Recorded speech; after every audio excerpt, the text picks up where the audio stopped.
For those of you who are on Zoom right now, you will not have the ability to unmute yourself. You should not have the ability to start your camera. Only the host, who is Kathy today, will be allowed to do that. And for those of you in the room, the microphone and speaker is the green light at the front. So because if you're going to be wearing your masks while you speak, please make sure to enunciate and speak up so that we can all understand and hear you.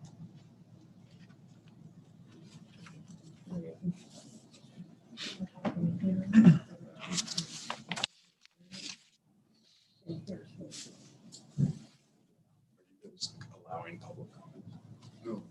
Okay. Then you should. So everybody, John is already unmuted. Should be good. Okay. You can text me if you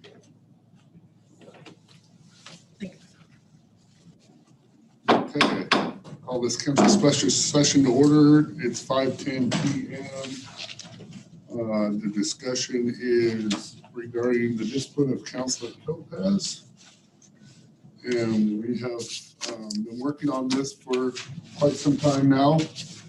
And in our last meeting, we had this on our agenda, and we felt that it was vitally important that we take the time to not just look at the disciplinary for just this one action, but also look at some future accountability for the entire council. So, and going forward, it's a public statement that was from the entire city council. I see on here a resolution of reprimand or censure. That is,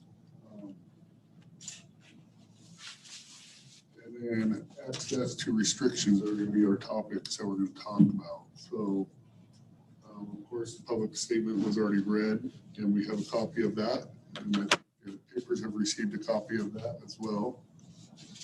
So I would like to start with maybe just what a resolution would look like, and everybody else feel about a resolution moving forward. But I think that's something we need to do. Yes. If you look at, if you're reading through the paperwork, and I haven't had a chance to look this over very well myself from the attorneys, but you can see we already have some resolutions already in place. 1509, go to ethics. And we had 1837, resolution adopting the city council operating rules and procedures. And I would like to also look at our operating rules as well, and maybe come up with some way of holding us accountable in the future. Our citizens deserve that.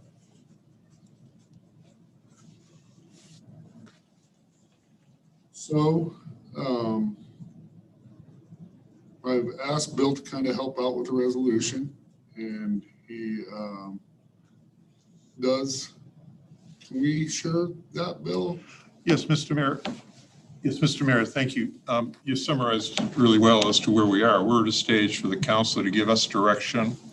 We have taken the investigation, the findings of the investigation, and we're assisted in putting together a draft resolution. I did provide a copy of it to Kathy. I wasn't sure if you're ready to bring forward a draft for council's consideration, but I think we can print one for you probably. But while we're doing that, could I just make sure that I understand what all the materials are that you have? So a couple of weeks ago, I gave you a memo. It was April 28th. It was options to discipline. It was a memo that reordered the various options. You had that in your possession for a couple of weeks. Kathy was kind enough today to accept some materials that I sent. What I prepared was a memo. It's not really on stationery. It's just a several page draft language that you could use if you wanted to take some steps for the disciplinary action as well as for moving forward. So with that, Kathy was going to provide you all with 3 different documents. The resolutions I made reference to: 1509, which is the Code of Ethics; 1837, which is the Operating Rules and Procedures; and 1838, which is the resolution, the governing policy. So the focus of the draft language was how to work within those resolutions. So obviously, since you adopted those by resolution, you have the ability, if you choose to take some of the language that were drafted and either use it or modify it to ask for us to come forward or for the staff to come forward with a revised resolution for council's action at a later date. In addition, within the draft language, we've made reference to a couple other things that you may want to consider, and I can go over those when we get to it. So the resolution that we're prepared, going back to that, is the logical step for you to take based on the public statement that the mayor read at the last meeting that I understand is the position of the council. The resolution would do more than make a statement. It would put on record and put into the city's records that resolution. So Kathy, do we have that we can make copies? Thank you.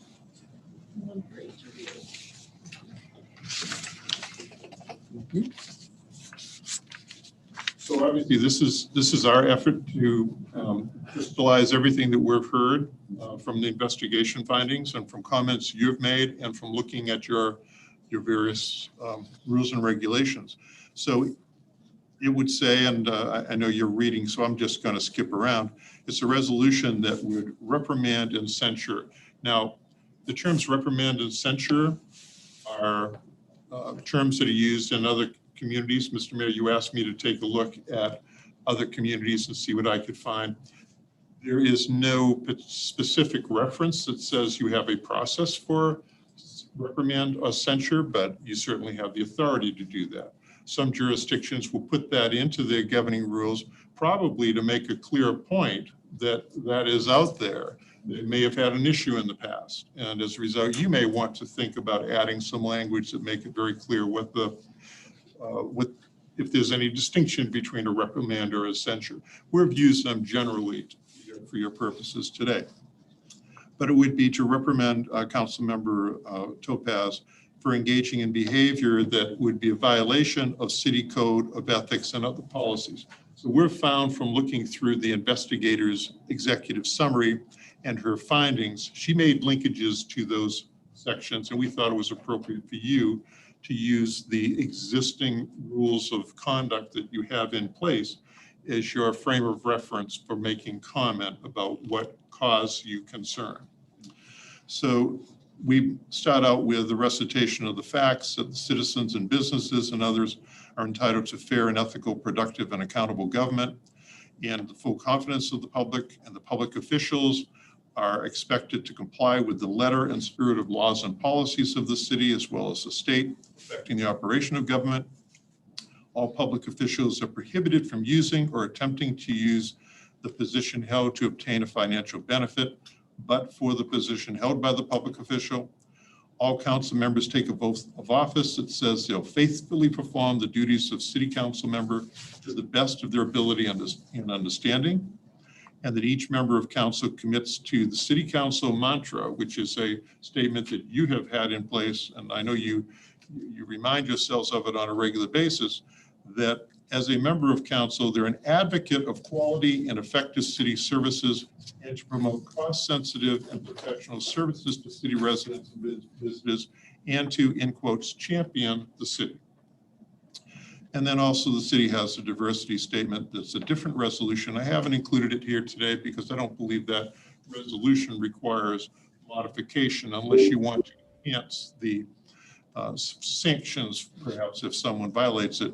But that resolution number 1842 recognizes that the city of St. Helens is a multicultural community, and the council and staff are committed to recognizing the dignity of all of its residents. And that, of course, includes staff and volunteers.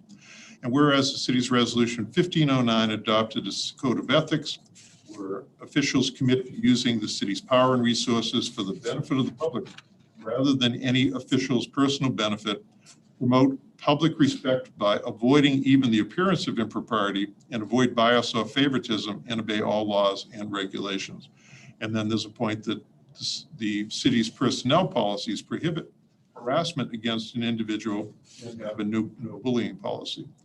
And then we point out that in 2020, there were several complaints that were filed against Councilor Topaz alleging a variety of issues. I won't go through them. They've been talked about by council, but some of them are stated here. And whereas the investigation was authorized in September, and it's been going on since that time to protect the process and the individuals involved, the investigation was completed in March of 2021, resulting in the fact findings report that found that there's significant credible evidence that Councilor Topaz engaged in the activities described in the 5 separate allegations. And whereas the council reviewed the fact finding report on 3 occasions and provided Councilor Topaz an opportunity to be confronted with the possibility of discipline at an open hearing on April 20th, then the council, if you pass this resolution, would accept the fact-finding report, and you seek to discipline Councilor Topaz within the limitations of the council's authority. And then we have 3 findings.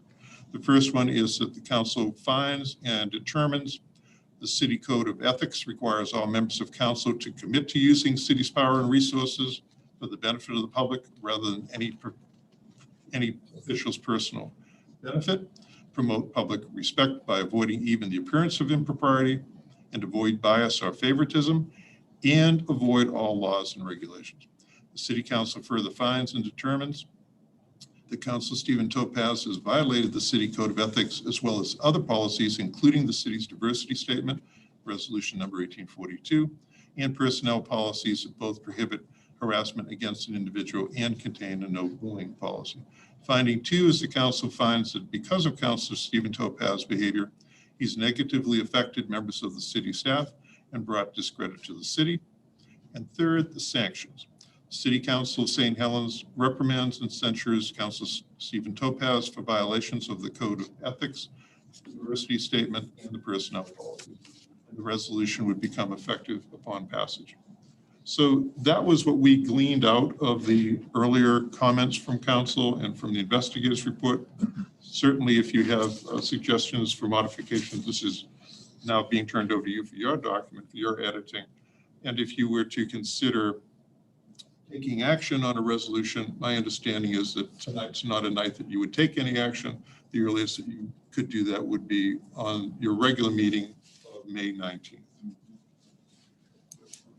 So if you'd like, we're open to comments on this, or if you'd like to just take this under consideration, think about it between now and next Wednesday. A week from this Wednesday, I'm sorry, for consideration. That would be your prerogative. And again, I understand you're just getting this, so I apologize for the lateness, but it's a starting point.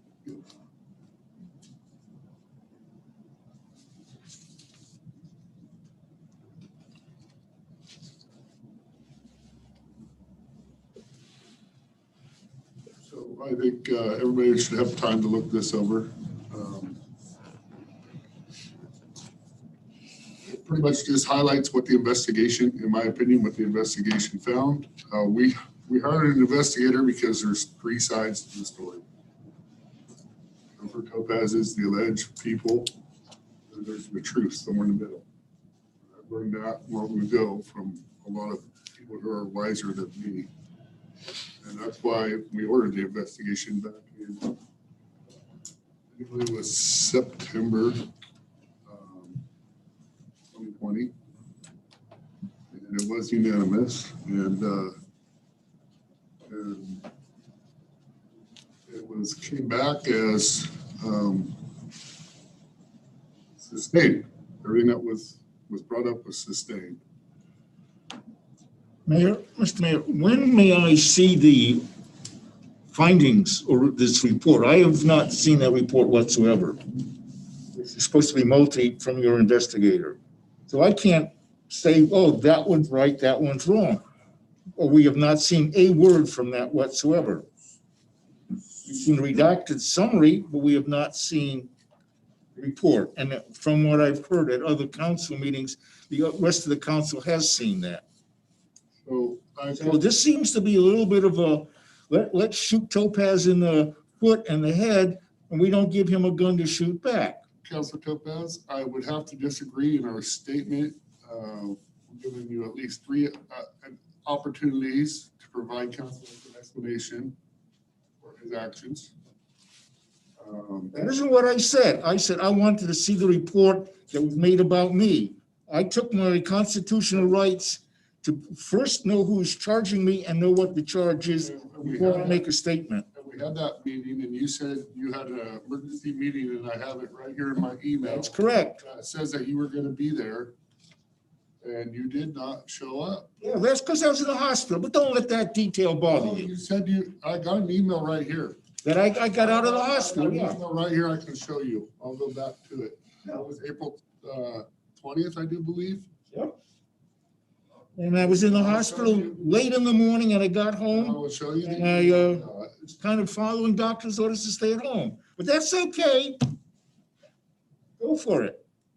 Would you like me to bring the doctor in to report on that? Topaz, it's been one thing right after another. Your attorney has not been available. We've reached out to you at least 8 different times throughout the investigation to even get your side of things.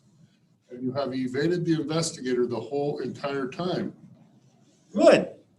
When So the first lawyer that I had was out of state and he ended up in the hospital with a fractured hip and he's still convalescing. So I gave you the truth you, and I cannot be interrogated without the presence of my attorney. well, That's the way it is. so I think it wasn't an interrogation. I think it was her gonna ask you questions, but. That's an interrogation. Check your dictionary. Okay, but you wanted your attorney and we went on and on and on and on. I'm sure Peter could probably pull up. She documented every time she reached out. That's true. My attorney wasn't with me when she touched or tried to get to me or left messages. Can't answer that. The COVID and the distance business is a reality. Nobody ever knocked at my door and said, hi. Mr. Mayor, maybe a little clarification would help, Please, just please for the do. record. So the investigator reached out to. Sir, would you please aim at the ceiling? Last time, nobody could hear you. Okay, all right. So just for clarification, so the investigator reached out to Counselor Topaz 8 different times over a 3-month period. During those 8 different times, Counselor Topaz either didn't respond at all or said that he needed his attorney to be present. The first time we received any indication that Counselor Topaz actually had an attorney was in April of this year. Counselor Topaz had an attorney that did appear at one of the council meetings more recently to go over the executive summary, where Counselor Topaz was again afforded an opportunity to respond. He declined to respond to the allegations at that meeting. During that meeting, we discovered that Counselor Topaz's attorney that appeared at the meeting was from the same law firm as who he has represented his other attorney was throughout the course of this investigation. That law firm apparently has 3 attorneys. Any of those other attorneys could have attended in the event that Mr. Topaz's other counsel choice was unavailable. But this investigation has gone on since September of last year. Counselor Topaz was first contacted, I believe, in November. So we have November, December, January, February, and March where Counselor Topaz could have attended or made efforts to be available. The other clarification I would add is that Counselor Topaz has had at least 3 opportunities to meet with the council to discuss and respond to the allegations. In 2 of those meetings, the executive summary findings were shared verbally with Counselor Topaz. At the meeting, Counselor Topaz failed to attend, which was scheduled at a meeting he attended. The investigation in full was shared with all of the council members. We have at this point decided not to submit or turn over the entire investigation report in part because of attorney-client privilege, and perhaps more importantly, over concerns related to retaliation, as many of the investigation participants were concerned about retaliation if that did in fact occur. So with that clarification, I think that would help maybe clarify a little bit of Counselor Topaz's opportunities to respond to the allegations. If you break it all down, we're looking at least 11 different opportunities that Counselor Topaz had to respond. Yes. So Councilor Topaz, that is true. No, well, remember, I'm not required to put the noose around my own neck. So the fact that I didn't show up or couldn't show up or whatever is not a sign of guilt or anything else. It's an inconvenience. I'm glad you consider that guilty. The fact that I'm being charged by people who are unidentified, that seems to be against the law also. Now, we've got a whole bunch of people that said, I'm going to retaliate. Now, if I mention that somebody didn't do their job, that probably is called harassment. The fact that they didn't do their job is they didn't do their job. If they feel bent out of shape or their boss feels bent out of shape, that's tough. I'm reporting to the citizens of St. Helens, not to the staff and not to the council. So I represent people on the street, not the staff. this was not a case of people not doing their job. This was, Oh, okay, I'm glad. so I know how you've spun this story in the Spotlight newspaper. We know we know that you are very wise, and we see where you're going. And this is about you being the whistleblower, what you're trying to make it sound like people aren't doing their job. And that is absolutely not the truth. That we gotta check on. That we gotta check on. The investigation was thorough, and it showed that not only did you make sexist remarks, That has not been shown to me or on paper. well, but you have. I can't believe that. You also admitted to this entire council in this last meeting in the summary that you did try to direct funds, city funds towards your project. No, I did not.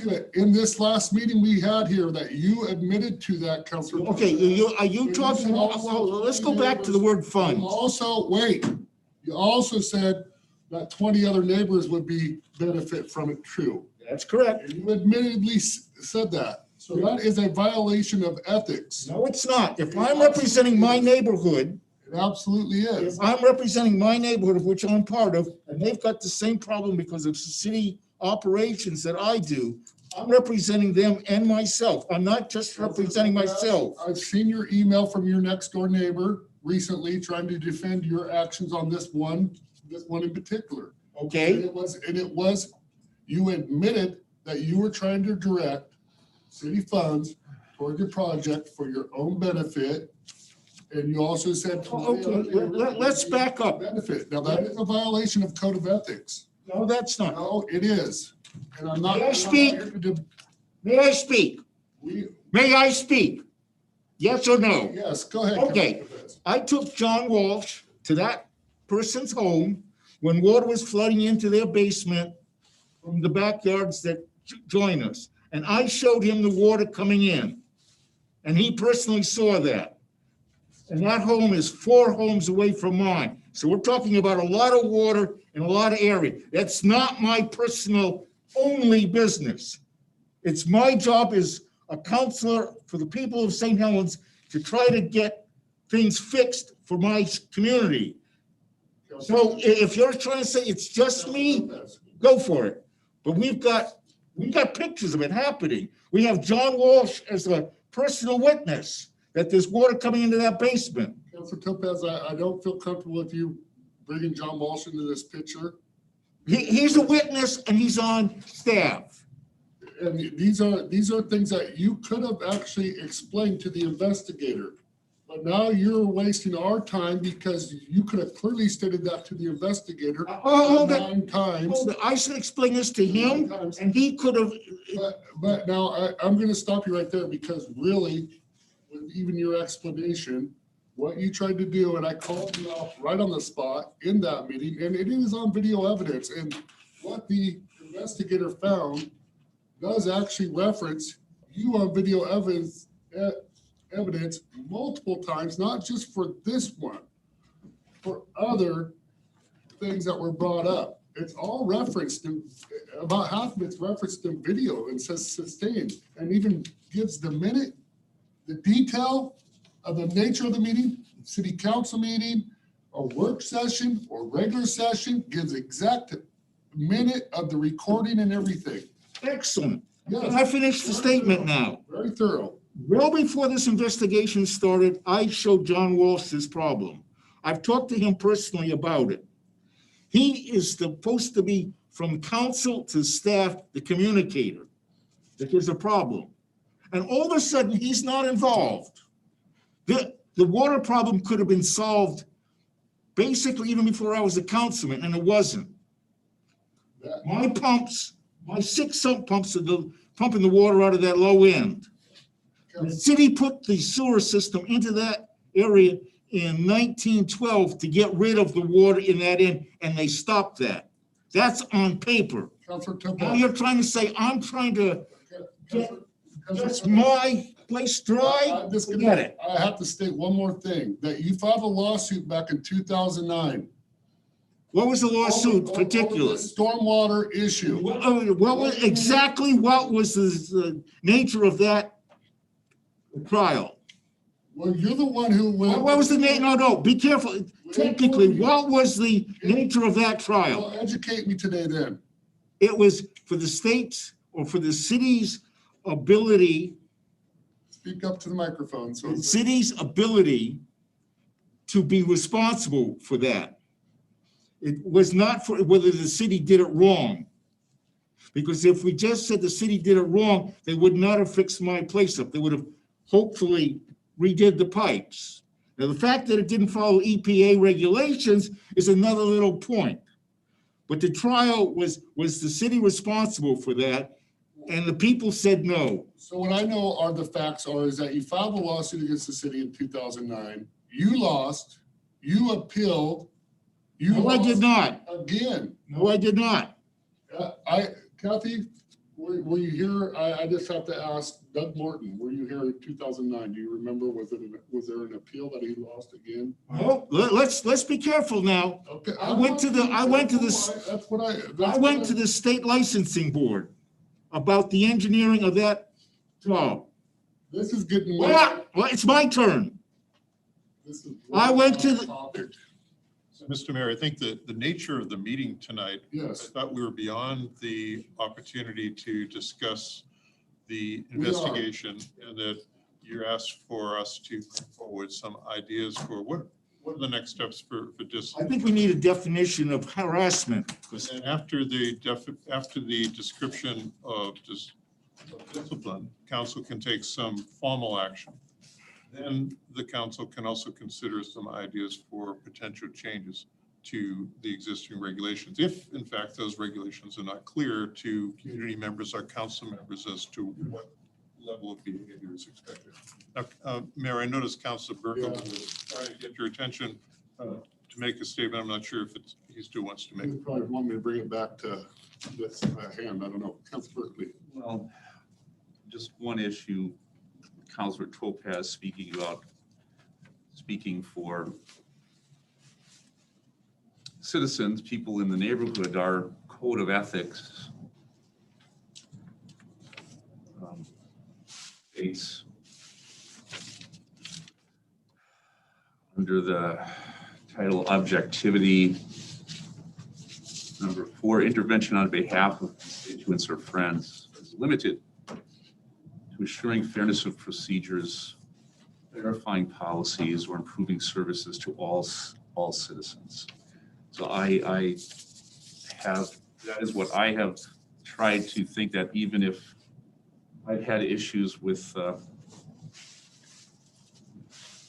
when the I&I was done at my own house, and frequently have to break out a pump to empty the crawl space, which I didn't have to do before, but I don't see myself, or if there were neighbors confronting me about that now, I think that the proper thing to do is to provide that guidance, refer to city staff, and if things are not worked out to their satisfaction, then check in with the council again and go on. But that's actually, I think, again, beyond what Mr. Monahan was saying. We're not trying to re-argue a particular incident. Except for, I think, the need of a comma, the title of the resolution, in the second to last line, negatively affecting members, comma, staff, and bringing credit to the city, I believe. I think that this is a well-crafted document. And in terms of last night, when I was looking through things, I was just trying to check to see if Councilor Topaz,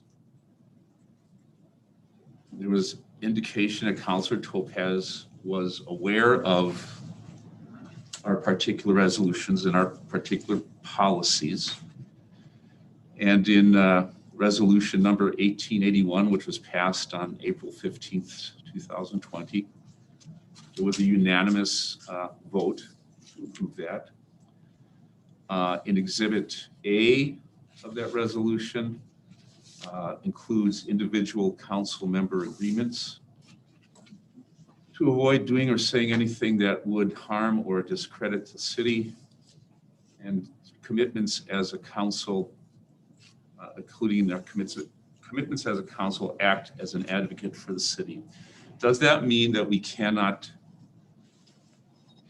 question how things are done? Does that mean we should not raise our concerns? Certainly doesn't prohibit that. But we have all agreed to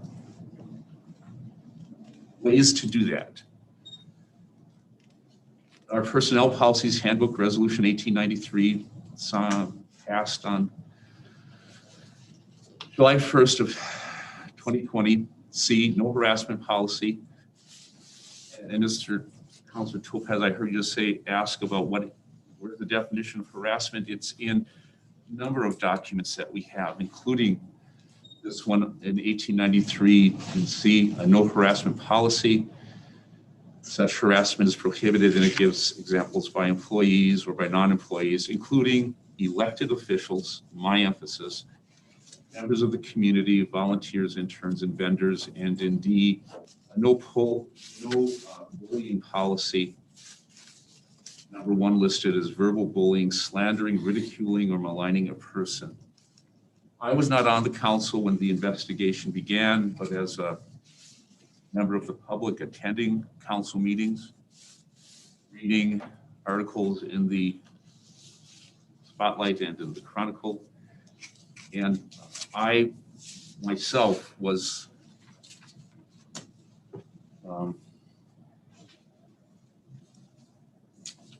I would oftentimes scratch my head about statements that were made.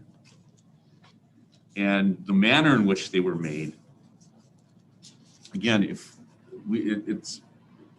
do we have a responsibility if we think staff is not doing something or our policies are not being followed? Yes, but there are ways to do that that do not, and I'm not trying to say we don't air things in public to keep things private, but we do think we need to try to respect the work of people and staff. And I do think that those public statements in the papers and here did bring discredit to the city and unnecessarily undermined the competence or the belief of the competence of city employees. So, and because Mr. Topaz, Councilor Topaz, what I see that you have signed on to these things, you've signed on to our mantra and other issues, I think this resolution is justified. I don't, again, have the baggage. I first knew about the investigation. I was first exposed, I think, to it in an executive session sometime in March, some night about it. I believe March, there was another session a few weeks later. The first delivery of the report, March 31st. We had April. So I've only really known this and I have history of service with you on the council. Prior to that, and even during it, my personal relationships with you, I think, have been cordial and friendly. But I believe that the issues raised to the report and summed up in the executive summary are sufficient for us to move ahead with this resolution of censure.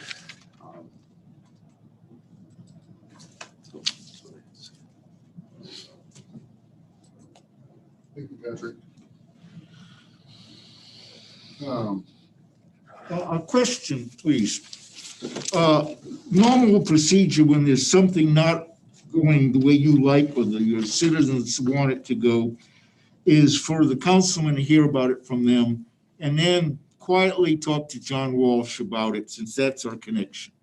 If that's done, a number of times, and we'll say leading questions in public are done and no reactions gotten, is it the councilman's job not to do anything because he's going to get people upset?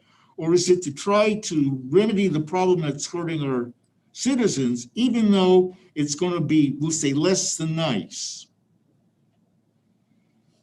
We have a number of things that have gone a number of times, and from what has been said in the investigation are quite wrong, and there's paper documentation that they are wrong. Is it the councilman's job just to be quiet because it's going to get somebody upset? Or is it now time to bring it to the public in a mean and loud way? Now, if you ask somebody to explain why they did something, you may want to know why they did it. You may want to quietly say, you did it wrong. You may want to know how you can go on beyond that. If any of those questions are considered harassment, first you got to tell me how the question was asked. But the person who's calling harassment is the person who's getting asked. And I can ask you anything and you can consider harassment. So that's one of those slippery slopes. If you're doing things wrong or they could be done a better way, a question's a nice way to point that out. And since I don't have the authority to tell staff what to do, my biggest tool is a question. If a question bothers you, now what happens if the question that Mr. Topaz asked is verified that it's a problem and the city's trying to cover it up? Is that harassment or is that the councilor's job? The city administrator's been told about that. Council President Morton, go ahead. Mr. Topaz, Yeah. I just, I come at it from a different direction. And what I see is that, if I see a problem in our community and individuals in the past have brought those problems to me, I don't try to solve it all by myself. I bring it to the council. Try to initiate the problem, explain the problem, and try to put that on a work session so that we can talk about it. Now, with your lawsuit, as I recall, that had not been done. And I think what happened is I think that in many senses, you weren't part of the council, but you circumvented the council by not coming to the council with the specific problem and letting the council deal with it. We've got a problem here. I asked the No, no, council. no, I'm talking about Okay, go, myself, go. okay? Go on. And I'm the problem and that's my way of thinking. Okay, good. And I agree with what try you're to- saying. I try to bring things to the council, let the council decide amongst the 5 people on the council which direction we take. Right. Don't circumvent and go to the city administrator or whatever and try to get resolve. It isn't the way we govern. The way we govern is to try and listen to the problems, try to get them on agendas, talk about them, and work with them the best we can. That's correct. By the way, I did go to the council. Before the lawsuit, before you started digging dirt, that there was going to be a problem. Before I started giving what? Before you started digging dirt on the project. And it was, well, we know how that ended up. And that's pipe in the ground. So I did do that, and that's before I was a councilman. So I didn't talk to John about that. In fact, it was not John, it was Peterson, who was the mayor at that time. Uh-huh. So I've been working that problem according to your way for a long, long time. And if you look, as I say, if you look at the newspaper, that sewer system that was put in was to do 2 things. In the redo, you only did 1 thing. And I was always asking, I need to have that stormwater removed. That was before it was done. It was done. It was brought by lawsuit, and the city was not negligent, was the official word, in doing it. Councilor Topaz, can I call order, please? Sure, Okay. go ahead. Thank you. I'm just trying to do it nicely, because the fact is that we have raised as a council a number of times to you that these are very serious allegations, that we don't take them lightly. You voted for the investigation. You did know about this. We're not here to discuss the investigation. We're not here to say that the city is covering stuff up. Okay, that's not what we're here for today. What we're here But it for is, today- it what is. We're here for today, no, we're not. You had that chance. No, I was never given that chance. That's the That problem. is an absolute lie.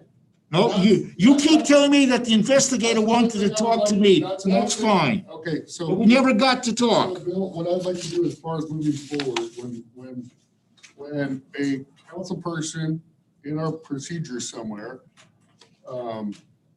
this speaks the truth, maybe intentionally or unintentionally, that it be corrected by the counselors and that we all maybe even have to take a census on it. Because I'm tired of the half-truths and the miscommunication that's being tossed around inside of these meetings. And it makes our staff, not only us, but our staff look incompetent, and they are making hundreds of thousands of dollars. The top 3 that specifically, our administrator, our public works director, and our financial director that you called out most recently in this last meeting, and you tried using a Mo Foster. So that is just one example, just bringing that up, that we as a council need to start. I can't be the only one, and I will, but I need to know that everybody else is hearing exactly what I'm hearing from the rest of the council. So I'd like some type of commitment from each counselor. So let me try to address this in a couple ways to give you some ideas. So what I've heard Councilor Topaz make a statement, still asking questions about an issue and how he is to be able to bring forward an issue that he still has. And I've heard the council talk about the process that you're used to utilizing. And I've just heard the last question about when there is a misstatement, a mistruth that's said at a council meeting, what would be the appropriate way to handle that? Because it sounds like you want to handle that immediately when something is raised that you're concerned about. So what I've been hearing is there's probably a need for a council retreat. It sounds like there's a need for the council to have a conversation where you all get to these questions of how do you address an issue that you're not satisfied with the way that it has been handled or the resolution. But that's not what we're talking about tonight. That Good. we're beyond that. The investigation has had findings that have been substantiated. But I'm suggesting that in the future, you might want to have such a retreat. And it goes to one of the elements that were suggested in the memo as a possible thing that you don't have. And I was just looking at it to remind myself whether I thought this was a good example. And the example I have is late in the memo, you'll see a reference to a council communication agreement. And the beauty of a communication agreement, and there's no magic to it, it's whatever you decide you want it to be. But how do you communicate amongst yourselves, and how do you hold yourselves accountable for once a decision is made? Because the example that I keep going back to is one I'm familiar with from Milwaukee. I'm not sure if they still utilize it, but I obtained it again off their website the other day. And it talks about what the role is of any member. And it says, I'll demonstrate respect to all who are involved. So you can have a meaningful conversation without any possibility of someone getting out of hand, whatever that might be. Respect all thoughts and ideas and avoid denigrating others. Clarify facts and opinions to ensure understanding. Clearly state my own opinion as being mine. Look for ways to praise others. Stay focused and participate. And then when working with the mayor and council members, a council member commits to provide prompt notice of items that there will be introducing at council meetings. I don't know if that's an issue, doesn't seem to be. Always represent the city's position before other jurisdictions in a way that follows what the council's direction has been. The most important one, though, is once a vote is taken publicly, to support all decisions made by the council, even if I voted against it. And this is a critical thing for governing bodies, that once a decision is made, it's time to move on, because direction is given to expend energy, resources, whatever, to carry out a project. A council member may not like that. Well, when the appropriate time comes, it can be brought up another time, rather than bring it up each and every meeting when it's not on an agenda. But my suggestion is, you might want to consider a communication agreement that you all agree to and hold each other accountable that says this is how we're going to go forward. Now, your specific reference to when there's a misstatement, well, we're not always going to be able to tell that it's actually a misstatement. We may have among the council and citizens and the staff some disagreement. So my suggestion is, when an issue such as that is brought up at a council meeting, that it be parked over here. There's been a method used in public meetings where you efficiently are trying to carry out the business at hand in front of you that day. And if you have sufficient information to make a decision, you want to be able to get to making those decisions. But something may come up that is a concern to someone that, yes, you want to put it aside, park it over here for another discussion, either later in that agenda, or after someone is able to bring forward information that is necessary to bring clarity to the issue, so you can decide, is that something that's accurate or not? But rather than get distracted and take an off-ramp away from the discussion that you want to take, perhaps you put things in a parking zone and come up with a process that you commit to. Yes, if any council member says that's something that we ought to talk about later, let's put that to the last item on the agenda to talk about whether we have time to do it today, or whether we want to put it on a future agenda, or whether we want to assign certain individuals to bring forward information, set some timelines. That might be the process. I believe a perfect example would be what happened last Wednesday when we were looking at the RFQ for phase one of the industrial park. And Councilor Topaz, you began to raise issues about another part of that. I think if it's certainly valid and legitimate to have concerns about it, but I think, as Mayor would say, it did not apply at that time to that particular phase.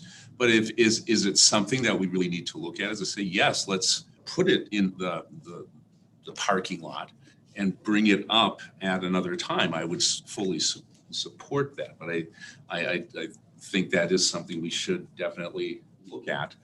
I mean, there are probably things I want to bring off, but I don't need to go bird walking. Set it aside so that we can focus and be accountable but efficient in our meetings at that time. So, Two questions. One, back to as Patrick was just saying about the last Wednesday's meeting and about phase one and phase two or whatever. As an engineer, I see a real problem that's going to cascade through the whole thing. It's definitely the beginning of the problem that's going to start is not in phase one.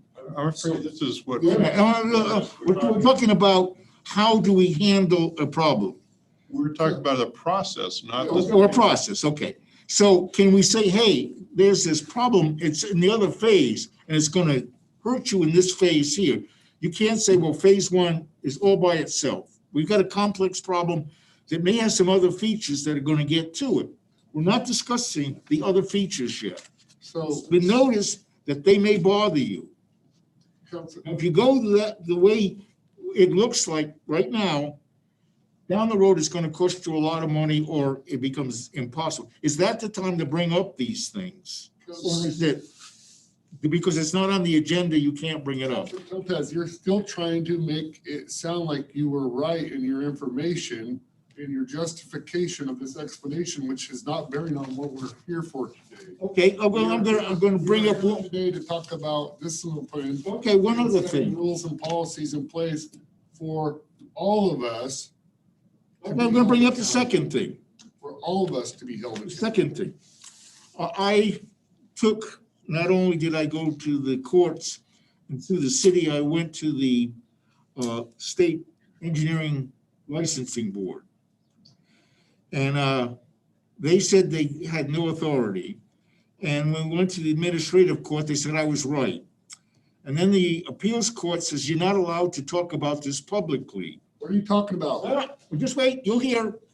And then I took it to the Supreme Court, and the Supreme Court said, you're not allowed to talk about that, even though this, and we're talking now about the storm system, is affecting a number of properties in that area.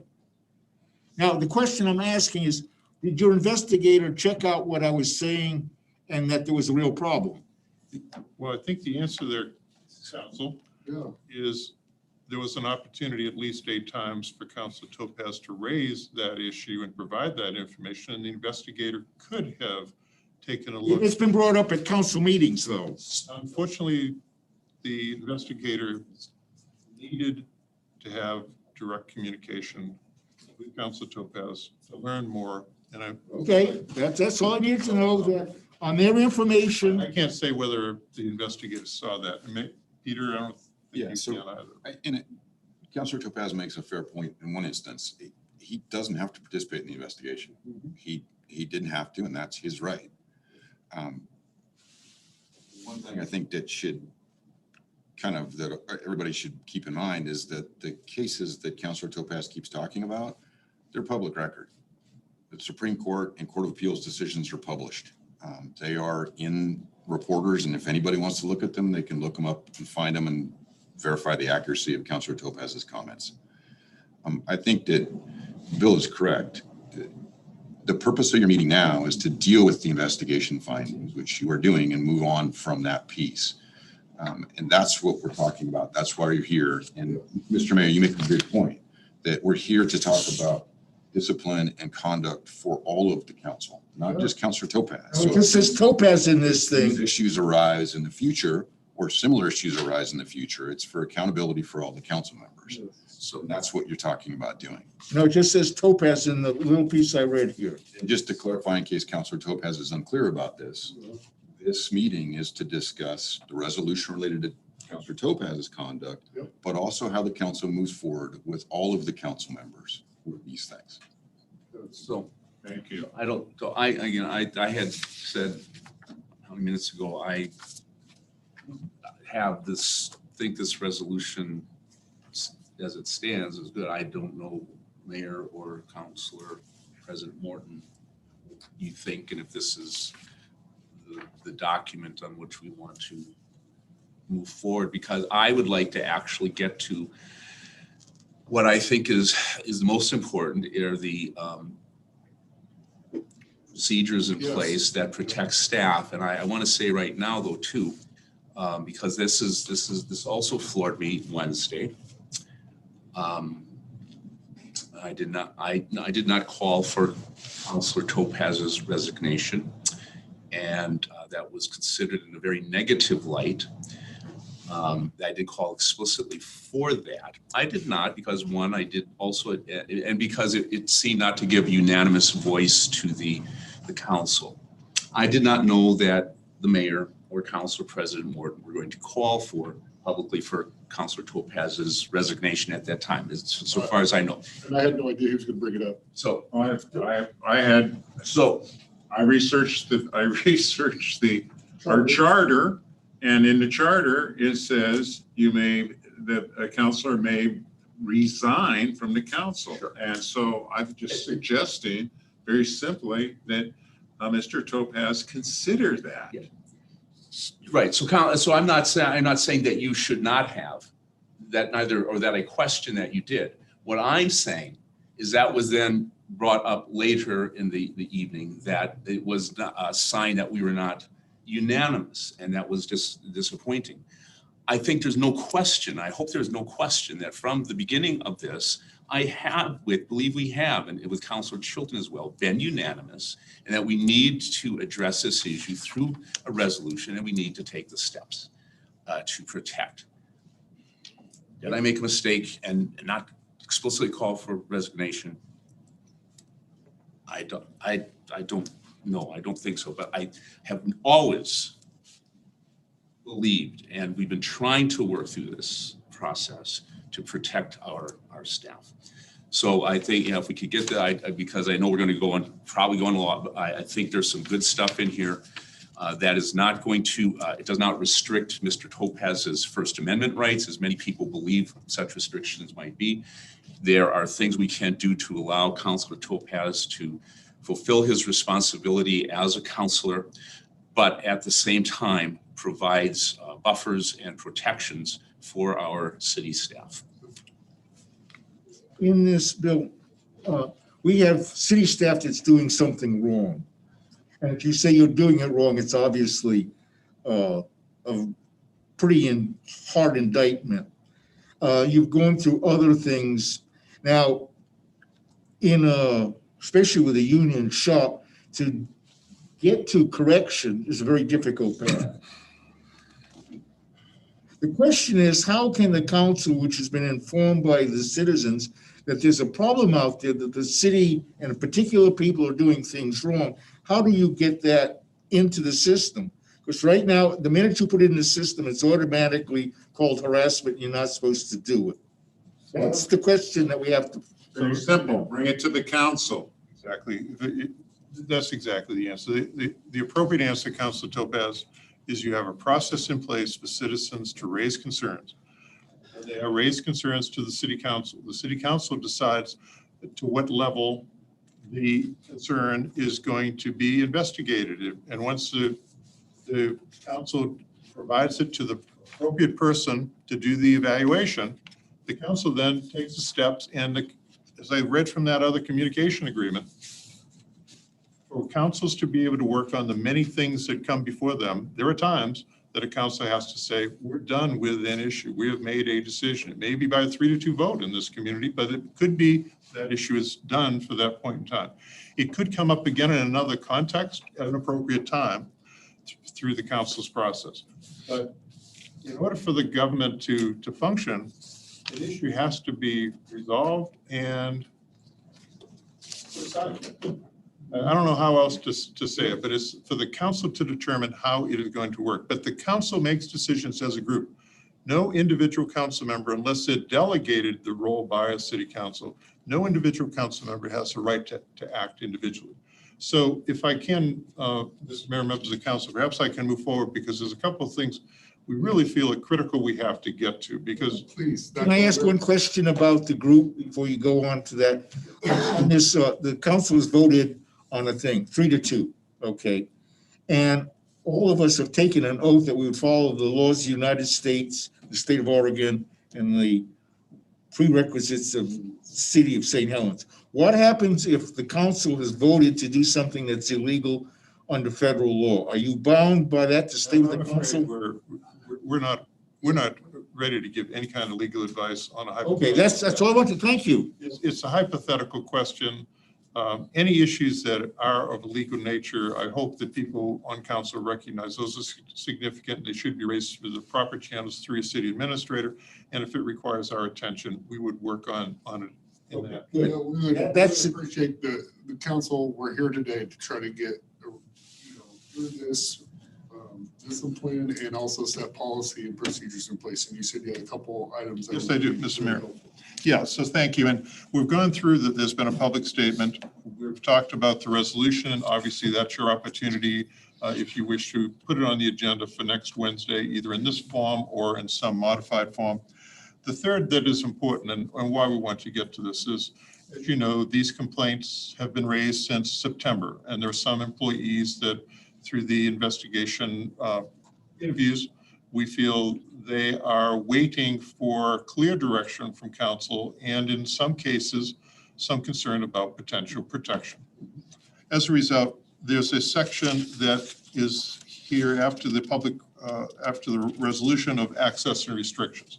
And as Councilor Burkle pointed out, or maybe it was the mayor, I think perhaps you both did, this is not an effort to in any way impede on Councilor Topaz's rights as a citizen, First Amendment rights, or his right to carry out his responsibilities as a member of City Council as elected by the citizens of St. Helens. So when we talk about restrictions, we have to be careful and make them in a way that they do not impede his ability to carry out his functions. So if I could take you through the section on access restrictions, we make that statement. Which would be C. Actually, it's on A. It's in A. Right after the resolution of reprimand or censure, it says access restrictions. End of page 1 on to page 2. This one. So as we pointed out in the memo, certain employees feel uncomfortable when they've been dropped into their office without an appointment, interrupted staff work, took time from staff being able to complete their work, and in some cases requested the staff perform tasks while staying for an extended period of time, et cetera, et cetera. So with that, moving on to the next couple paragraphs, we point out that the voters have a right to expect that Councilor Topaz is able to perform his duties as a council member. Primarily, the duties of a council member in the city of St. Helens are to take part in the group settings that you are involved in, where you consider city business and you take city action. But there are times that a council member may want to come to City Hall for other purposes. Given the nature of the complaints that have been filed and substantiated, we think it's important to place some access restrictions. So you have a section in your operating rules that talks to council conduct at meetings, but there really isn't any suggestion as to council conduct outside of meetings. So we're suggesting there's a need for some. So some actions that could be available. An example might be to restrict Councilor Topaz's access to city employees and departments to a single point of contact with the city. So if he has a request for information, perhaps it should be through one point of contact. Now, obviously, we are not the experts in the work assignments that your organization has, but we know that the key point of contact is the city administrator, John Walsh. So we're starting the conversation here by saying perhaps that would be City Administrator John Walsh. He then, of course, has the ability to delegate if he has some reason or ability to do that. He knows your employees. He will know what employee can accept that responsibility, carry it out well, and not be an individual who has been impacted by the prior actions that have been the subject of the investigation. But what you could do is you could say that Councilor Topaz shall not be permitted to meet with any city employee or personnel, with the exception of the city administrator and the city recorder who supports the city council, without pre-authorization from the city administrator. Then there's a number 2. These are examples. These are not cumulative. They're which one works best for your use. You could require the Council of Topaz notify the city administrator's office ahead of time when he's planning to attend an in-person meeting at the city facility. You want to make sure that when there's a council meeting at 6:30 and it's an in-person meeting, when you return to that or whatever time you meet, that the Council of Topaz doesn't decide, well, 10 o'clock means I can come to City Hall at 10 o'clock in the morning and be there for those intervening hours before 6:30, because there's a concern by council, by members of the staff rather, that they want to be able to conduct their work because they need to be preparing also for the council meeting upcoming and the other duties they have. So you could have a notice provision. You could also say that Council Topaz has limited his engagement with city staff members to the individuals he's scheduled to meet with.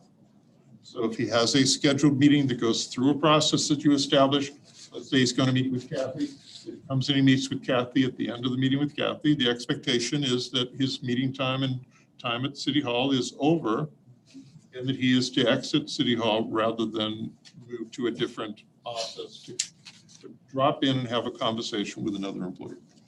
Certain members of staff have filed complaints which have been investigated.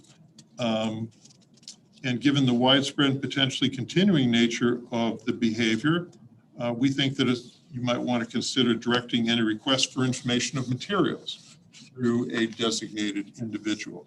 Where we saw within the investigation request for copies of council packets, which a council needs a copy of the packet, but not every employee should be on call to go to the copy machine and make a copy. It's not within their job duties. It's specifically we should define, and I think it has been defined, who that individual is.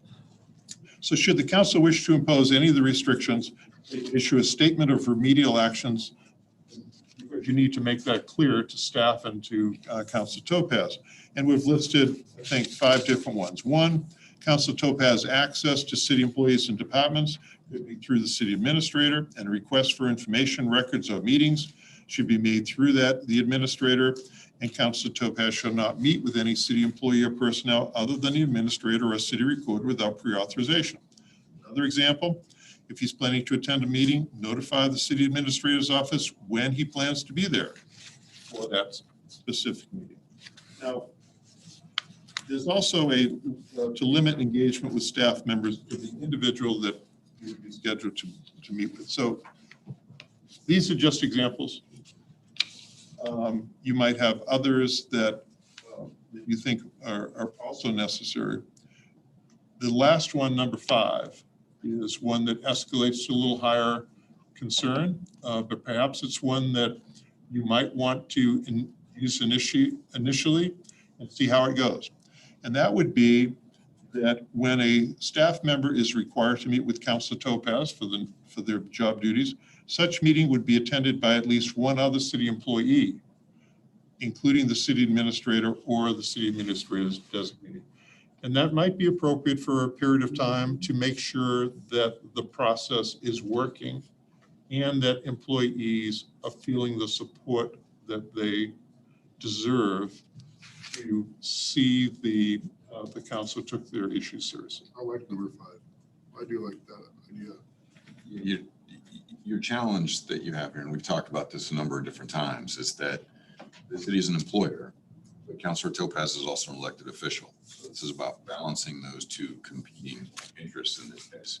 You have employees that have been concerned that Councilor Topaz has violated some of those employment policies. And as an employer, the city is required to extend its harassment, discrimination, and anti-bullying policies to vendors, to contractors, to anyone else that interacts with the city, and to protect its employees in that fashion. And what we tried to do here is blend those together so Councilor Topaz still has access to the information that he needs, so he has access to the people that he needs, but that can be orchestrated or directed through the city administrator, as Bill says, who has the most knowledge about who's going to be able to answer those questions quickly, efficiently, and accurately. So that's really what we're trying to do here. The council can't disregard the city's obligation as an employer as well. So those are the 2 things that have to be in balance in this Right. case. There's a problem with that.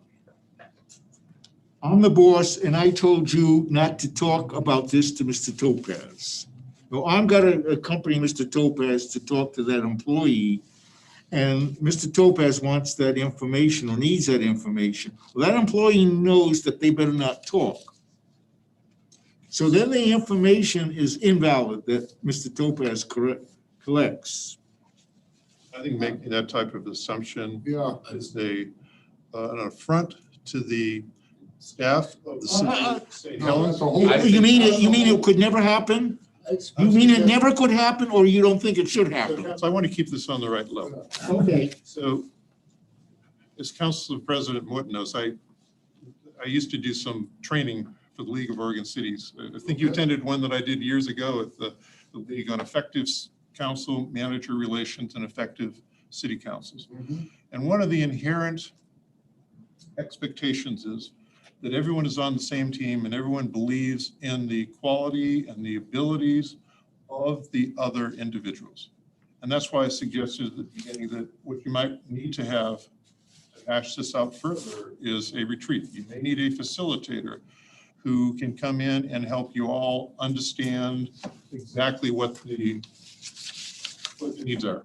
But where I'm going with this is it's inherent that you have to believe in the people that you have working with you and the process that you have. And that if an individual finds that that isn't working for them, that they raise it through the appropriate channels to their peers. And the council member would raise that to other council members. Ideally, that would be raised in a private setting where it could be discussed so that the true facts could be brought forward and discussed without any damage being done to anyone's integrity, their reputation, the quality of it. Yep. So I don't know how to end this discussion other than to say, I think that there's a need for. We did do that. That's where our council mantra came up. And, you know, I mean, we'll do it again. That's a good point, We had a retreat, Yes. So it was pretty. but it doesn't mean we can't do it again, but yes, Well, that's I what's. think that's important to note that you've been doing all the right things. Everyone's been participating, but it Well, sounds like there's I a, have never tried so hard in my life to try to be a cohesive bunch and really try to listen to what the other person's saying. I understand that, Mayor. And Okay. I know your I've commitment. Never in my entire life tried so hard as I have these last. Sometimes the best efforts still need a little more tweaking and retooling to make sure that everyone's still totally on board. But if someone is not on board, I'm afraid I have to tell you this. Not everyone has to cooperate. That's right. And as a result, you may experience a situation that you're not as productive as you want to be or as effective as you want to be. But all you can do is try to work together. And I feel for you because I know that you've all, in your own ways, tried to make this work. But there's a problem. Yeah, and just to piggyback on that, I know that there's empathy on this council for what is happening and what would we do if we were in Councilor Topaz's shoes? How would we feel? What are we doing? And for two of us, the mayor and myself, this has been an ongoing thing since Councilor Topaz has come onto the council. For the new council, it's something new. And so I do see a need to go back and retreat again and again until they get they get it like we get it. And we have to have empathy to overcome that.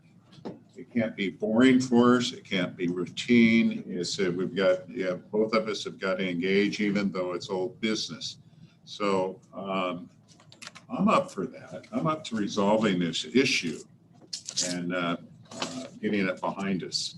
I'm gonna refer to Councilor Berkeley. Yes, I see you over there getting into our book. So Well, that's good. So no, and I think, yes, these are longer term things we have to look at, but I think, we get need to, what are we gonna do? Can we do now? So like, say, if we chose in this list of potential, say on page 3, number 5, what do we have to do to implement it? Is this a resolution, a change of code? So if we want to say do something like number 5, how do we put it in place? I think the answer to that is a resolution is your strongest way to do it. In an appropriate way. It would be a different resolution. I think one would be to take your action that's suggested in the draft that we have. You can make the statement, and then another would be what are the follow-up actions? And if you give us direction, we could work on putting that together for you so you could run them simultaneously. Or they could be blended, but blending sometimes becomes a bigger task than having 2 separate. I certainly find merit in discussing items 1, 4, and 5 to when we do get together and retreat, or including that in the those aspects in the resolution, which I believe they are addressed. Councilor Morton, I think, if I may, I think something that might be beneficial to a retreat or a training piece is Councilor Topaz has asked a couple of times tonight about what is harassment, what's the definition of that, what does that mean? And I think that what might be beneficial for the council, because this area is constantly evolving, is also an employment law training or a specific training related to that as part and parcel of that retreat. I think that might be very helpful. But I think I struggle with the same thing. The duty as an employer is to try to make sure that any kind of conduct is not occurring. So that anything that violates, or anything that's harassing, bullying, or discrimination, that you as an employer are stopping it. That you're taking steps to stop it, and at least stopping it while an investigation is being conducted or while you're working through that process. Right. So that's the kind of thing I think that the council needs to keep moving forward with while you're awaiting the retreat. Yes. While you're awaiting some of the additional educational pieces. Yes. I would agree with you. In following that up, how does a councilman point out that an employee is not doing their job correctly? What's the mechanism for that? You go to the city administrator and raise Well, your. what if he's the person that's causing the problem? So I think It's this, hypothetical, I agree. this is the hypothetical discussion that you need to have at. Council retreat. So, yeah. Yes, Okay. council. Okay, Um, that's the point, because So, a problem can come up any number of places, and the 2 people can solve it or kind of at either ends, but the problem's in the middle. How do you handle that? so In our governing policy, it depends on what department it is and who the department head is and who the council liaison is and the city administrator. So, I mean, that's our governing policy right there. So that's where it should start. And if it's not resolved in that form, then it comes to the entire council for discussion, and usually in an executive session, because it deals with an individual.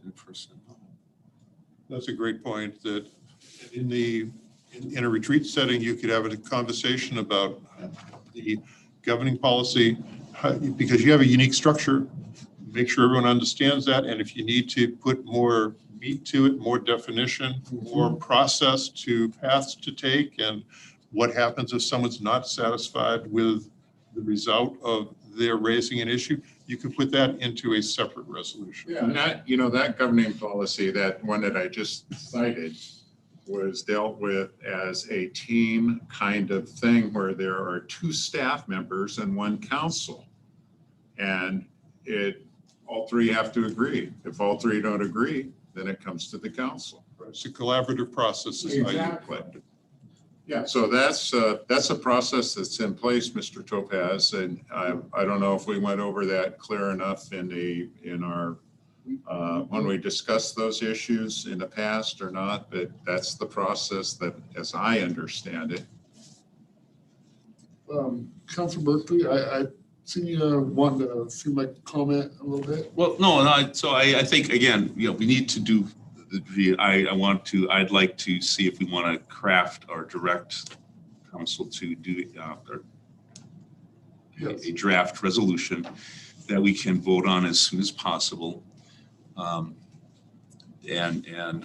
don't know if we need, if like number 5 on page 3, number 5 in itself is sufficient to address, or we do need to, I think.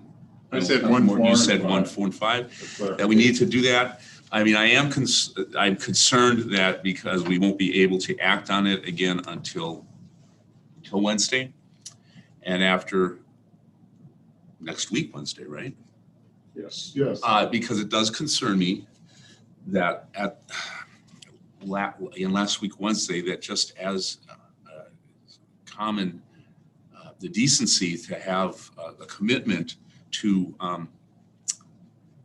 back off from the ongoing kinds of behaviors, if that's what I understand it is, of coming into the city hall and keeping staff who we know are uncomfortable or fearful and who are are kept from doing their work.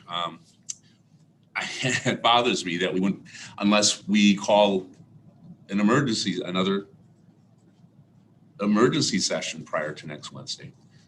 I mean, if we have a quick turnaround on this. Well, I'd like to get into policy and procedures and talk about stuff like that too, what you're kind of referencing right now. But I mean, I'd like an emergency meeting to put something in place that will protect employees and have that. I think if we can do that prior to our next regular scheduled meeting, I would like to do that ASAP. I like what you have with the resolution. And as long as 1, 4, and 5 are addressed, I would feel adequate. I concur with Councilor Berkeley.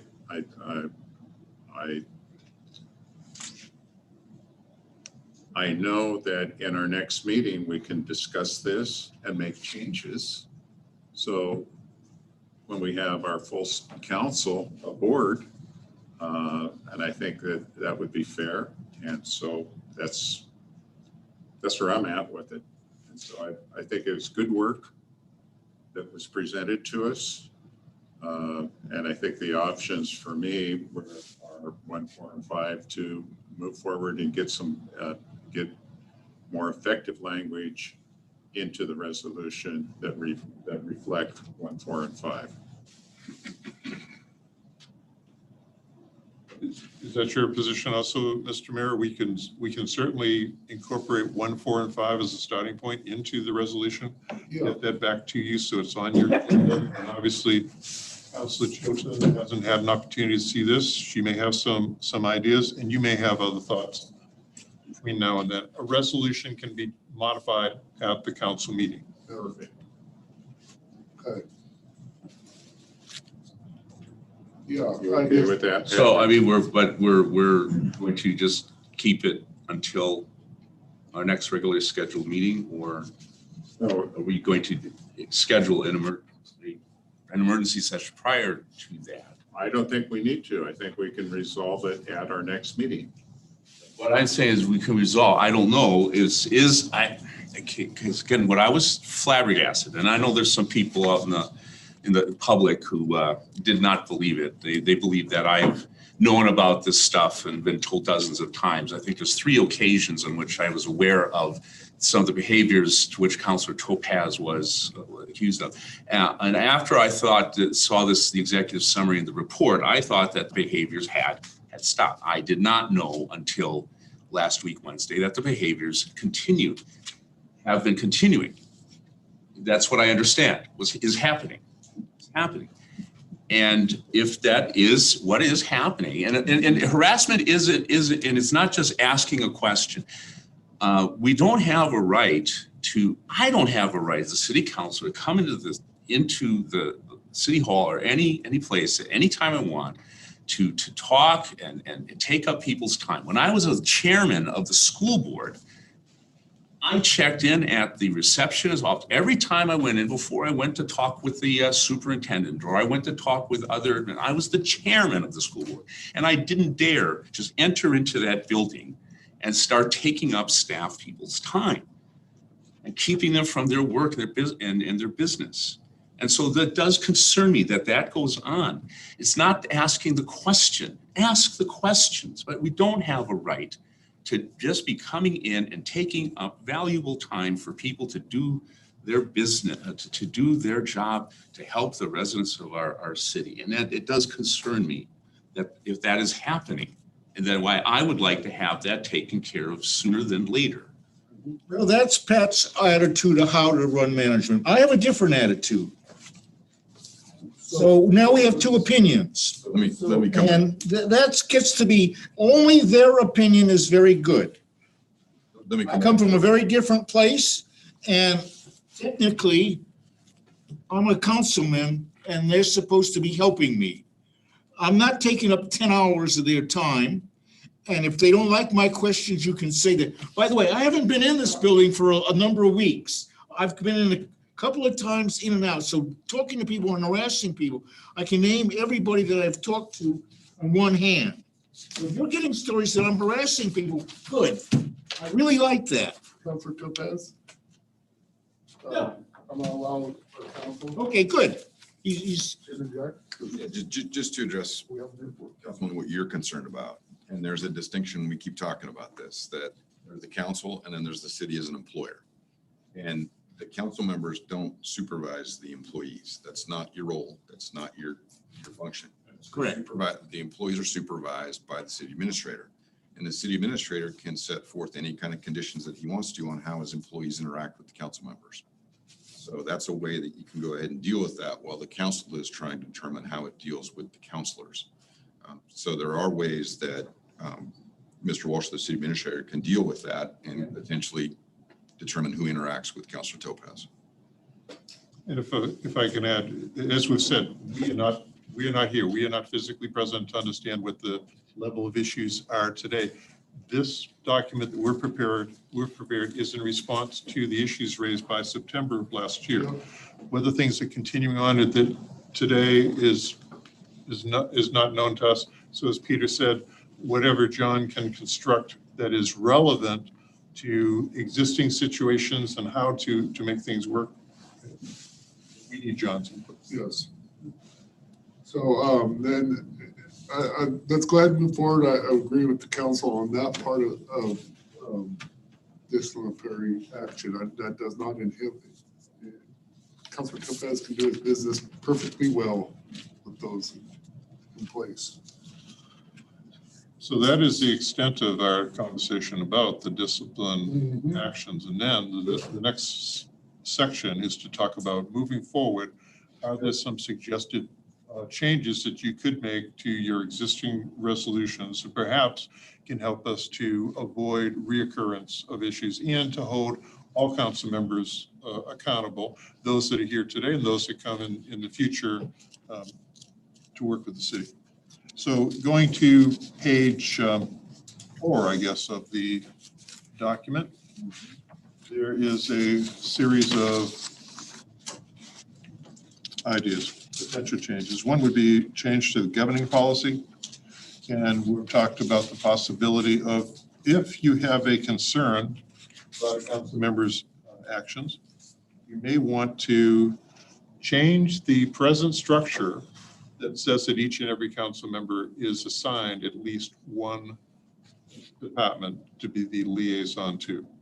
You may determine that if a council member has been found to have violated city policies and needs to be reprimanded or censured, perhaps you have a statement that says something such as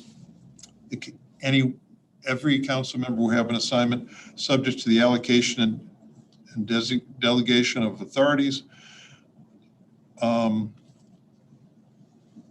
unless a council member has not conformed to expected standards and has been censured. I've read that a little bit differently than the language here, I'm sorry. But you could put a condition in that says, if there's been a problem, perhaps you take away that level of authority. That instead you reassign. Each council member is assigned one or more departments unless they have been sanctioned. Could be a statement that you put into that governing policy. Or you could say each council member who's not had a repeat offense. So they give someone, excuse me, a one-strike rule. Someone has an issue, it's been resolved, then you go forward and say, if there's a repeat offense that's resulted in someone being reprimanded or restricted from assignment for one or more departments. And then another occurrence may be a longer length of time. Because we're suggesting what you might do is put it arbitrary choice. You might say 3 months, 6 months. You might say through. I like that. I like that idea because then it's not getting somebody automatic, you know, give them a little steps into if there's multiple things. And that gives the council still the ability to have control.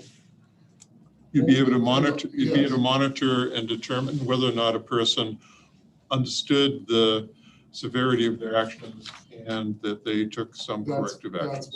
That's what I like about that.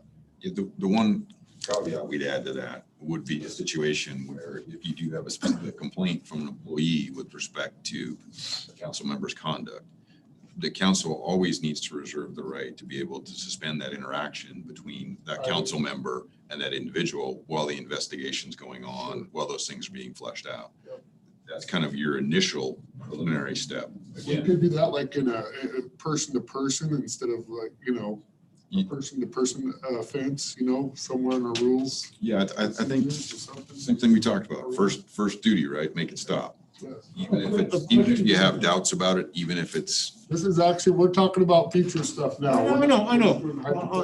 An employee makes a statement that this council person is not very good and it's bothering them. And the investigation shows up that that wasn't true. What happens to the employee? Because right now, everything has always been the employee has more power than the councilman. So, The way things have been worded. so Councilor Topaz, I'll come back to the same thing that Bill has said. Hypothetical situations are extremely difficult for us to. Well, yeah, but that's what you're giving is a hypothetical, but you're on that side of the fence, I'm on the other side. I'm saying what you're saying is hypothetical. Give me a second, let me finish. Yeah. So your duty as an employer is always to the employee first. The employee has certain things that are considered protected conduct, and they can engage in that protected conduct. That includes making a complaint. What matters is how the city reacts to that complaint. If it is found that the complaint was something that was completely illegitimate, that's something that was made up, the city can then determine as an employer whether to discipline that individual. But the city has to make sure it's its first duty to try to make sure that the harassment or that discrimination or that inappropriate conduct is stopping while the investigation is working its way through. But you're correct. If there is something that finds out that complaint was made in bad faith, that it was ill-intentioned, the city can then discipline that employee. We can put that in, our procedures as well. Yeah, see, so far, everything has been one direction. No, so no, that's wrong. That's wrong because currently right now, the employees have zero power over any one of us. It's been evidently clear. We as a council, we can fire any person at a 3 to 5 vote in this whole city. Anybody. Nobody. The union doesn't get into that at all? Nobody is safe. If we chose to, and we wanted a 3 to 5 vote to let somebody go, they're gone. Does that include So how is that we are not as powerful as an employee? I know we can get rid of John and Matt but can we get to one of our carpenters the same way? I don't think so. So come back. It's happened many times before on my watch. I guess I got out the weeds with that one because our employees are wonderful. And I apologize to our employees. But I think the point that we're coming back to and kind of addressing your question, Councilor Topaz, is that the employee has a right to make the complaint. An employee has a right to do that. If you determine later on, and this would be a determination that would be made by the city administrator, not by the council, but by the city administrator or the employer in that case, then that employee could be disciplined for making an illegitimate complaint or an accurate complaint or bad faith complaint. They could be disciplined for that. But the first point is the employee has the right to make that complaint. That's considered protected conduct legally. So where we were in our conversation, because I just got all kinds of sidetracked and trying to get. What we were talking about is the general policy where Maybe that three different levels. after an investigation is done, you could take some permanent action potentially. Could be an interim suspension, Yep. removing someone from a department head role, could be permanent depending on the severity of the conduct. But you also have that ability while the complaint is made and the investigation is progressing to temporarily suspend or put that person off of that role. I think council does need to have that authority to censure us and hold us accountable, myself included. 3 to 5 vote. If I get sideways and do some things, I should be held accountable.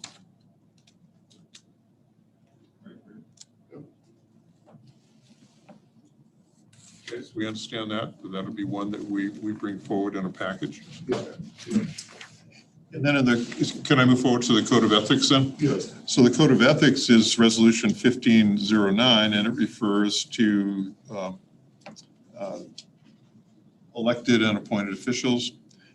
And that resolution could be reviewed, and you could add more specific reference to potential violations and sanctions. I've seen some communities that have a very elaborate defined censure policy. I'm not suggesting that you're at that point, but you may want to make it clear that there is that ability. So we've suggested some language that says that an official found to have violated their oath of office could be subject to consequences, including but not limited to a public reprimand or censure, some restrictions on access rights to city facilities, and that 2 or more incidents could lead to greater consequences and reduction in official duties under your existing policies and procedures, because yours, again, are unique with your commission form of government. And then there's a specific statement of what sanctions would mean. So you could add that to your code of ethics and enhance the ethics. You may want to take a look at the whole code. I know you reviewed it, you review it regularly, but you may want to see where does this fit if in fact you want to add some language. And then there's the operating rules and procedures, 1837. There's a reference to conduct at meetings, which really applies to council members as well as all others, because this is a section that talks about the decorum that you want to have. You can conduct the city's business in a reasonable and professional manner so that everyone's voice can be heard, so that things can be done properly. But a new section could be added that might say, for instance, Section 5, conduct outside of meetings. And that could express that the conduct that's expected of a council member when they're involved in an activity representing the city other than at a city meeting.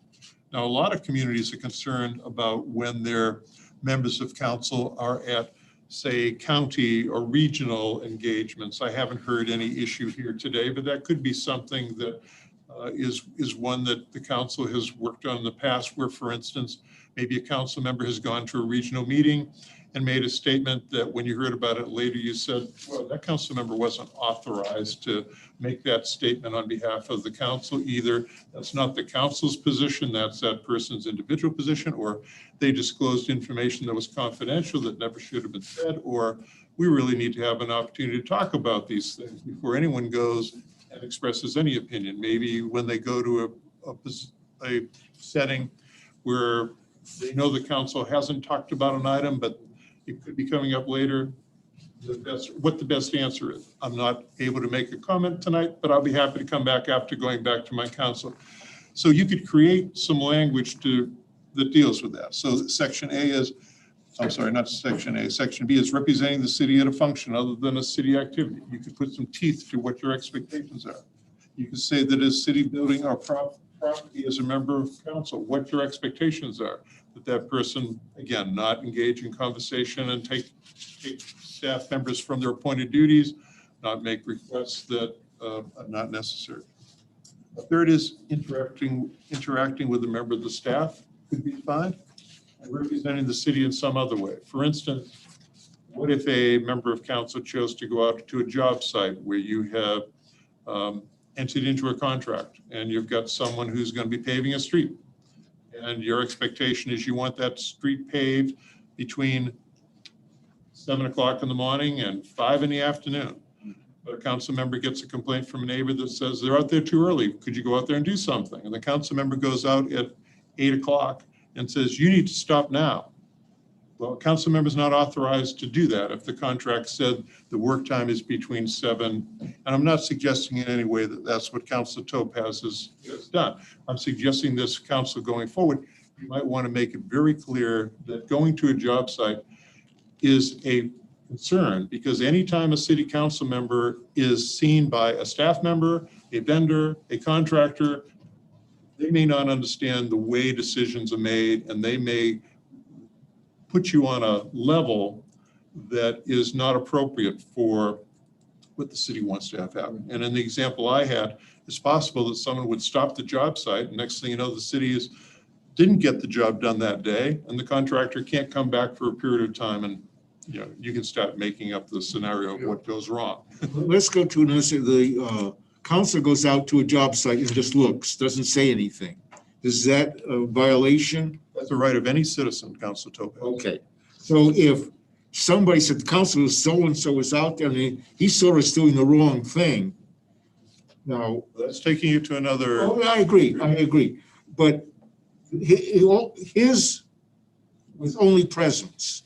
The fact that other things came out and they were afraid, how do you resolve something like that? Now it's getting muddy. Well, it's certainly appropriate to go out and observe something and then bring anything that's observed to the appropriate setting to have conversation. Okay, and what happens if nothing is done after that? I mean, obviously the council is trying to. I think the statement, nothing is done, is a value laden comment. Yes.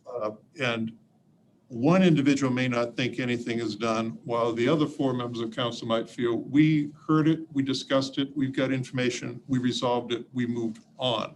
That does not mean nothing was done. It may be that one individual didn't get satisfaction as to the resolution that they wanted. And I'm thinking of council goes out and the neighbors are complaining about something, he comes back in. I mean, he's only the mouthpiece of what's, going on. If nothing's done, what does he do? Does he have the ability to then bring it up at another time, or is it dead at that point? And I think that's the conversation council wants to have as to how they deal with issues that are resolved, but one council member may not feel it's resolved. What's the appropriate way for the council to? That's my question. Thank you. That's my question.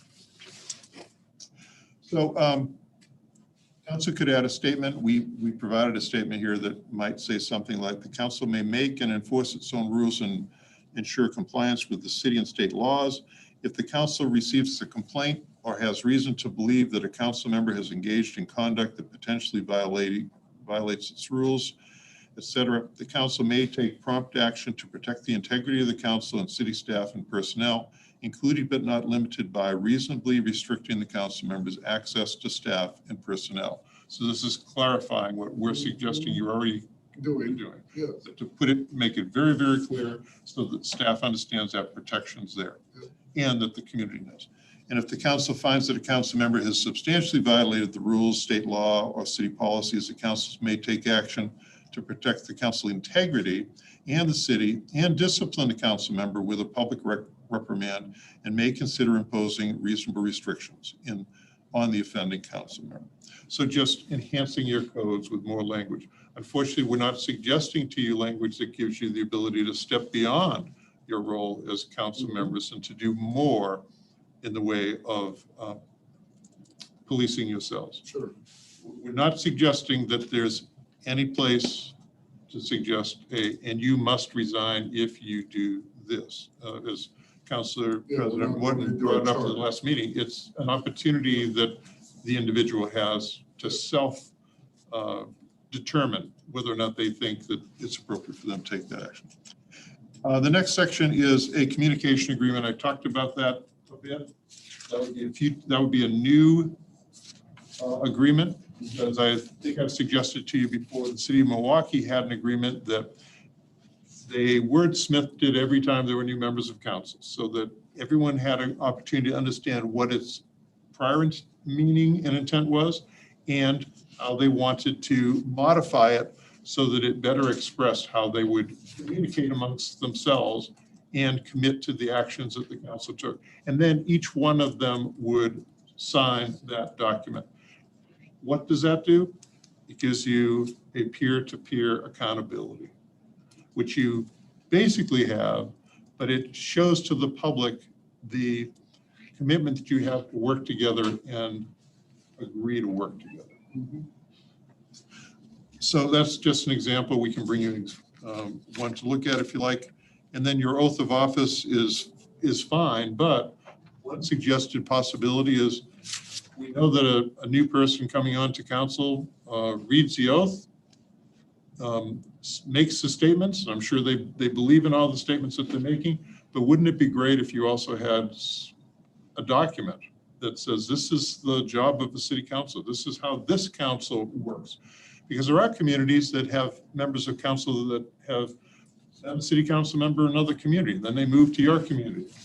And their expectation might be entirely different as to how the government operates. So it's helpful to better define what the role of a council member is and what the expectations are.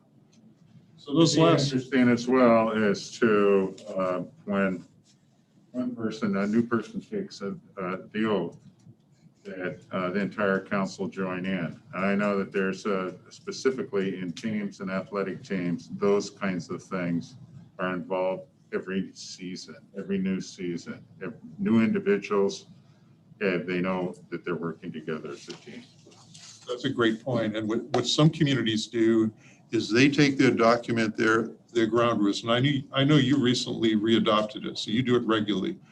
Some communities bring it forward every year and they dust it off. They go through each section. They apply the language to what came up in this past year and what do we anticipate is going to be coming up? Is there anything we need to do now to change that? Rather than do that at the very first meeting when a council member comes on board, when they don't have experience working with that team, they may not feel that they can raise valid points or have constructive comments to make. They might want to see how things work first and then say, these are my observations. And then the other members of council might say, that's a valid point. We've been doing it that way for X period of time, but your point makes perfect sense. How can we make it better? And then same thing, everyone, you have a vote, you sign off on it, same commitment. So that's all we can suggest to you at this time, is that there's always the ability to modify and enhance and to make sure that everyone understands what the rules of the process are and how things are going to be not only carried out, but also perceived by other council members as someone else's injecting their personality and their way of doing business into the council's process. Well, I really like the ethics, code of ethics that you added to, because that means I'm also liable for what we are censuring right now as well. So the censure we're getting ready to, making a resolution for them. But I know that if I violate those codes of ethics, it says it right there. This is what's going to happen. I like that part, and I know we have time to read this over, but I just want to throw it out there that I really like what I read there, because it's all about.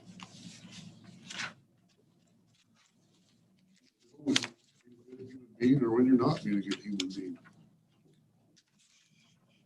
I think you've created a great body of work for us to look at, digest as much as we possibly can, think it over for our next meeting. And I can't tell you how appreciative I am that we came together today. And I think it was a good decision by the mayor to get this going and do it as soon as we possibly can. You folks responded And hopefully we can all do our homework Yeah. Well, for this next, how do you all next feel? Wednesday. Why don't we have them draw it up in the resolution form? We can look at it. And then we don't have to pass it, but we'll have it, okay? For our next meeting, for all the recommendations. I'd like to have the council have some input rather than them, but it's okay. Well, you will have a copy of this in your packet. And if you have any concerns, feel free to call me. You can, anytime, Councilor Topaz. And we can further discuss it. And if not, we can have a discussion at the council meeting itself when we go to get a motion, if a motion's made and seconded. If, that's only if. May not be, I don't know. So as I understand it, Council, for this meeting, we'll bring back the resolution, which is on the discipline portion of the meeting. Yeah. You'll take further time to review and discuss if you want to make changes to any of the existing resolutions or to create anything else. That'll be a future discussion. The one item for this week is to modify the resolution to add in 1, 4, and 5 from the section that was referred to earlier. I think we have that direction. And that's the topic of our meeting today. So, but we also have some direction for moving forward as a cohesive council, right? Okay. In the meantime, I see John waving his hand up there. Yes.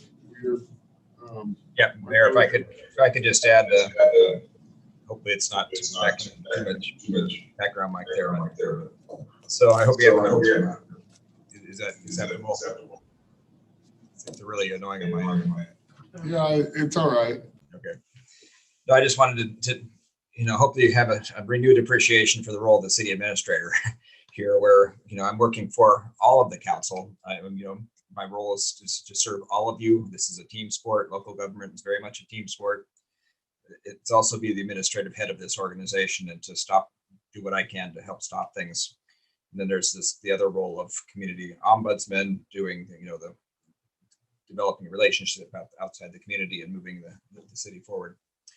But City Attorney Bill Monahan a bit ago mentioned that the need to stop, or they all said the need to stop, and the behavior and an option to direct, the council can direct me to channel all staff communications through the city administrator until this investigation concludes. And I wanted to see your appetite for that and have some kind of action item come out of this meeting if that's. Councilor Berkeley raised that up, and Bill did inform us of that. So I would like to give John the authority to, in between now and Wednesday's meeting. If there's any concern that conduct is still occurring, then that absolutely should happen. We're just directing staff, so we can direct John to do that. Yeah, so does that, we just give assent, or does this require some kind of motion? I don't believe this meeting's allowed to give any This direction. is for John's staff. This is for John's staff. Yes, it is. We can. I think, John, I think the city administrator, I think it's within his scope of his authority to do that on his own, to make that determination. That's what he wants to do. It sounded to me like John was expressing to you that he heard the conversation. He was considering taking such action, wanted to make sure that that was consistent with what your expectations are. Yes, as a city administrator, absolutely. That's your job. Yes. Thank you, John. Okay. Thank you. Anything else, John, you'd like to add? No, this is a very uncomfortable situation, place that we're in. Yeah. Taking a lot of pride in the fact that our governing rules are very thin compared to other organizations on this point. Okay. We appreciate you, John Walsh. Just want to let you know that. And we appreciate all the staff. And we're going to go ahead and adjourn.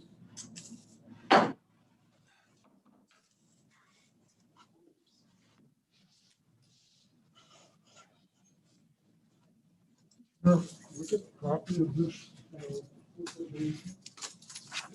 You'll get it when the agenda comes out. Can I give my proposed? Agenda comes out. If we have a chance to wordsmith it, if necessary. All right, this one, Mr. Winters.